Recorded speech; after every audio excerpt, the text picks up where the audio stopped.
아일랜드 이민자, KKK, 후두교, 그리고 블루스. 이 영화 단순한 뱀파이어 호러 장르가 아닙니다. 블랙팬서 감독과 킬몬거가 만든 이 미친 영화, 곡성만큼 해석의 여지가 풍부한 시너스에 숨겨진 진짜 이야기, 지금부터 전부 파헤쳐볼까요?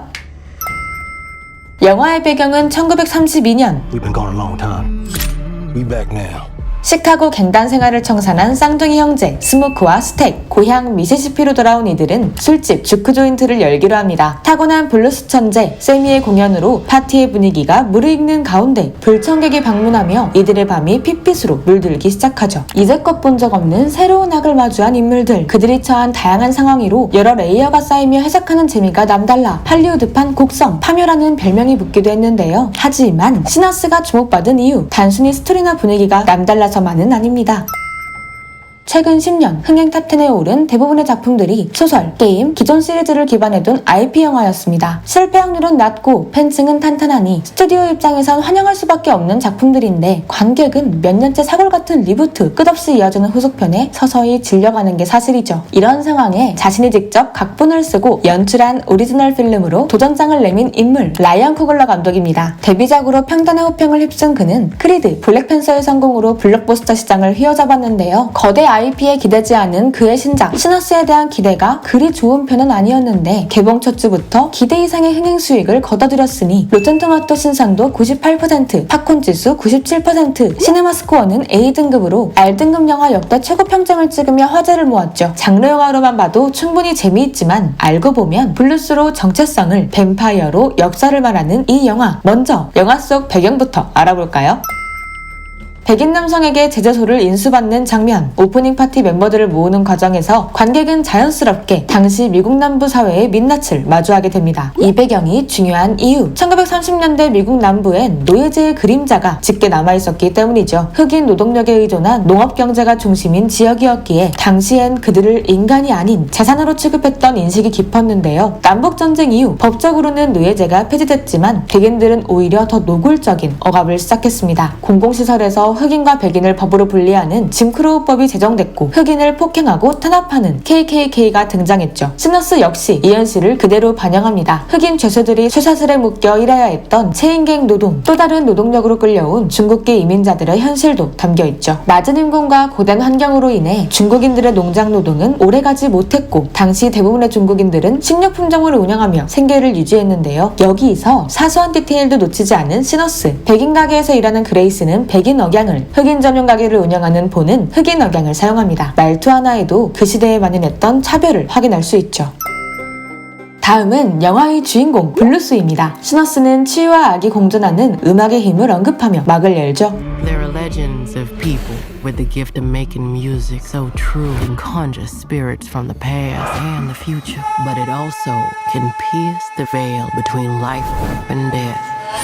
음악에 천재적인 소질을 지닌 세미, 그의 목소리와 자연스럽게 어우러지는 기타, 하모니카의 멜로디 위로 자연스레 델타 블루스를 떠올릴 수 있는데요. 재즈, 록, R&B, 힙합 등 모든 대중음악의 뿌리로 인정받는 블루스. 하지만 동시에 악마의 음악으로 불리는 장르이기도 했는데요. 블루스는 남부 흑인 노동자들의 삶 속에서 태어났습니다. 극중 스모크와 스택이 세운 주크 조인트. 이는 단순한 술집 이름이 아니었으니 주크 조인트는 미국 남부 흑인 노동자들이 그들만을 위해 만든 술과 음악, 댄스 를 즐길 수 있는 공간이었죠. 혹독한 환경 속 유일하게 숨을 튈 수 있는 이 공간에서 이들은 다양한 문화를 발전시켰는데 그중 하나가 바로 블루스였습니다. 외로움, 분노, 절망, 쾌락 등 가장 인간적인 감정을 솔직하게 담은 음악이었죠. 당시 미국 남부 흑인 공동체는 대부분 기독교를 믿고 있었기에 이런 세속적인 주제는 자연스레 죄인의 노래로 여겨졌는데요. 흑인만의 정서와 고통, 욕망과 저항을 담고 있었기에 백인 보수층의 심기를 건드리는 음악이기도 했습니다.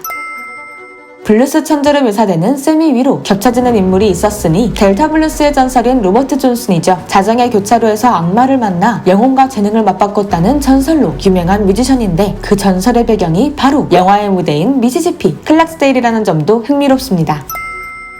로버트 존슨이 악마를 만났다면 세미는 뱀파이어를 소환했죠. 영화 속 뱀파이어 렛믹은 아일랜드계 미국인으로 묘사됩니다. 단순한 설정 같지만 여기엔 깊은 역사가 숨어있죠. 19세기 중반 감자역병으로 인한 대기근이 아일랜드를 덮쳤고 수백만 명의 아일랜드인이 미국으로 이주했습니다. 꿈을 안고 찾아간 그곳에서 이들을 기다리고 있던 건 가난한 가톨릭 이민자에 대한 차별. 이들은 비백인으로 분류되며 노골적인 멸시에 시달렸는데요. 하지만 이후 백인 중심의 사회 내 계급 구조가 고착되며 백인의 차별을 받던 이들은 어느새 다른 인종을 배척하는 입장에 서게 됐죠. 이 역사는 렛믹의 성격과 정확히 맞닿아 있습니다. 뱀파이어가 되면 고통과 죽음에서 벗어날 수 있지만 그 대가로 자신만의 정체성을 버린 채 뱀파이어들만의 흡혈 세계에 동화되어야만 하죠. 땅을 빼앗겼던 과거를 언급한 렛믹은 주크 조인트의 사람들에게 더 이상 차별에 치이지 말고 우리와 함께 자유를 찾자고 이야기합니다. This world already left you for dead. I can save you from your fate. You don't need no saving. Yes, you do. 이들을 단순히 막 물고 죽이려는 게 아니라 두 번째 삶을 내어주려는 듯한 복합적인 태도가 렛믹을 더 입체적인 캐릭터로 만드는데요. 문제가 있다면 자신이 주크 조인트의 자유를 침해하고 있다는 사실은 깨닫지 못하고 있다는 것. 다른 뱀파이어에게 끔찍하게 물려 변해버렸을 자신의 과거는 기억하지 못한 채 다른 문화의 정체성을 흡수해 자신의 세계로 편입하려고 하는 그의 모습 위로 힘 있는 자가 약한 자의 문화를 마음대로 흡수하고 희석시켜왔던 익숙한 역사들을 읽어낼 수 있죠. 이 생명력 넘치는 공간을 노리는 자 뱀파이어뿐만이 아닙니다. 주크 조인트를 흑인 사냥터로 삼으려는 KKK 역시 가장 위협적인 존재 중 하나죠. 렛믹이 백인 사회에 동화되기 위해 자신의 문화적 정체성을 잃은 또 다른 피해자처럼 묘사된다면 KKK는 증오와 폭력을 앞세운 명백한 가해자인데요. 앞서 언급했듯 주크 조인트는 단순한 술집이 아닙니다. 자유조차 허락되지 않았던 이들이 스스로 만들어낸 공동체 공간이며 그 안에서 울려 퍼지는 블루스는 이들의 또 다른 종교, 이들의 존재를 증명하는 음악이죠. 영화는 이 두 세력에 맞서 인물들이 주크 조인트를 지키기 위해 자신의 모든 것을 걸고 싸우는 장면을 러닝타임 후반부 강렬하게 펼쳐냅니다. 여기서 호러의 색채가 짙어지는데요. 우리가 흔히 할리우드 호러에서 느끼는 장르적인 재미도 분명히 펄떡펄떡 살아 숨쉬고 있지만 그게 무섭진 않았어요. 오히려 관객의 심장을 조여오게 하는 건 다른 요소였는데요. 시너스가 전하는 불안은 단순히 뱀파이어의 위협에서 비롯된 게 아닙니다. 그 어디에서도 보호받지 못할 이들이 간신히 지켜온 공간마저 침범당할 때 생존의 마지막 보루가 무너지는 절박함으로부터 무시무시한 공포가 피어오르죠. 막 뱀파이어들이 문을 부수고 들어오는 그런 상상력이나 긴장감으로부터 비롯된 공포보단 이 집단의 정체성이 쌓인 장소가 한순간에 사라질지도 모른다는 상실의 공포가 관객의 본능을 건드리며 깊은 두려움을 만들어낸다고 생각했는데요. 이 싸움, 단순히 스크린 속 이야기를 넘어서요. 시너스의 연출을 맡은 라이언 쿠글러 감독 역시 자신의 창작물에 대한 권리를 지켜내며 이 영화가 말하고자 하는 메시지를 행동으로 옮겨냈죠. 시너스는 개봉 25년 후 라이언 쿠글러 감독이 직접 소유권을 가지게 되는 전례 없는 조건으로 제작된 영화입니다. 앞으로 스트리밍 서비스나 방송판권, 머천다이징 등을 통해 미래의 다양한 수익이 감독 개인에게 보장되는 건데요. 보통 이런 2차 수익은 스튜디오의 몫으로 돌아가는 경우가 대부분이라 할리우드에선 쉽게 볼 수 없는 정말 파격적인 계약이라고 볼 수 있죠. 라이언 쿠글러 감독은 인터뷰를 통해 시너스 그 자체가 이 계약의 출발점이 됐다고 언급했는데 자신만의 주크 조인트를 지킨 라이언 쿠글러 감독 의 놀라운 행복, 그 진정성이 영화에 깊은 몰입감을 더해냈고요. 영화 음악 즐겨 들으시는 분들이라면 이름만 봐도 떨릴 수밖에 없는 루드비히 고란손이 음악 감독으로 함께 했는데요. 영화 속 대부분 강렬한 OST들이 어쿠스틱으로 시작해 헤비메탈, 오케스트라, 현악, 드럼 등으로 점차 확장되며 장르를 유연하게 바꾸는데요. 이제껏 본 적 없는 음악적 변주, 그로부터 오는 강렬한 신선함을 넘어서 다양한 장르를 넘나드는 영화 자체와 음악의 성격이 닮아있다는 점도 흥미롭더라고요. 형태를 바꾸는 존재들, 영화의 주요 소재인 뱀파이어와도 찰떡같이 어울린다고 볼 수 있죠. 영화에서 강렬한 존재감을 뽐낸 기타. Keep dancing with the devil. One day he's gonna follow you home. 교회에선 악마로 상징되는 타락의 악기지만 그로 인한 억압에 짓눌렸던 세미의 일상은 물론 뱀파이어로부터 그를 살려낸 구원의 존재이기도 한데요. 단순한 소품이 아닙니다. 1932년에 만들어진 도브로 기타인데 루드비히 고란손이 전 세계를 뒤져 런던, 내슈빌, LA에서 세대를 찾아냈다고 하죠. 우리에게 익숙한 기타와 사뭇 다른 디자인이 눈에 띄는데 바디 중앙에 레조네이터라는 금속판이 달려 있습니다. 앰프가 없던 시절 소리를 더 크게 내기 위해 이 장치를 달았다고 하죠. 특이한 연주법도 만날 수 있는데 But the slide kind of makes it to be able to use the guitar almost like a voice. 과거 뮤지션들은 유리병을 깨서 병목 부분을 손가락에 끼우고 연주했다고 해요. 영화 속에선 세미를 연기한 마일스 케이턴이 이 연주 기법을 선보였는데요. 실제 뮤지션 출신인 배우이기도 한데 알고 보면 오디션 단계에선 기타를 연주하지 못했다고 하죠.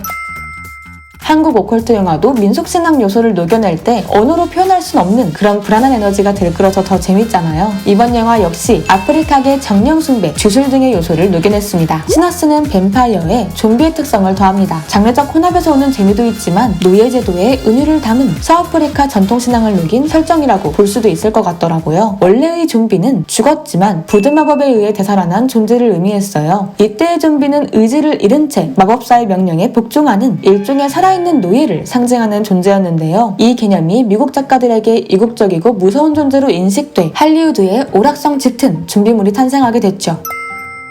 스모크의 아내 애니가 조상신을 모시는 후드교인으로 등장하죠. 그의 현관문이나 의상 모두 파란색인데 이 색은 후드 문화에서 악령을 쫓는 색으로 여겨집니다. 그의 남편인 스모크 역시 파란 계열의 옷으로 상징되는 캐릭터고요. 개인적으로 인상적이었던 건 스모크 곁엔 항상 스모크, 연기가 피어오른다는 점이었어요. 애니의 집에선 아예 스모크의 몸 양옆으로 연기가 피어오르는 장면을 만날 수 있고 늘 담배를 태우는 캐릭터라 그의 곁엔 연기가 가득한데요. 알고 보면 후드교에선 연기가 정령의 통로, 정화도 으로 여겨진다고 합니다. 그러니까 영적인 존재가 그의 곁을 지킨다고 볼 수 있고 결말과 이어지는 복선이라고도 볼 수 있겠죠. 애초에 트럭에 있던 뱀을 단칼에 찔러 죽이는 장면 역시 결말에 대한 강력한 힌트를 전한 씬인데요. 이런 오컬트적 요소를 뜯어보는 재미도 아주 쏠쏠한 작품이었습니다. 여러분은 시너스 어떻게 감상하셨나요? 댓글로 공유해주시면 저의 감상 역시 더 풍부해질 것 같습니다. 오늘 제가 준비한 이야기는 여기까지입니다. 재미있게 보셨다면 구독 부탁드리고요. 전 다음에 다른 영화 이야기로 다시 찾아오겠습니다. 감사합니다.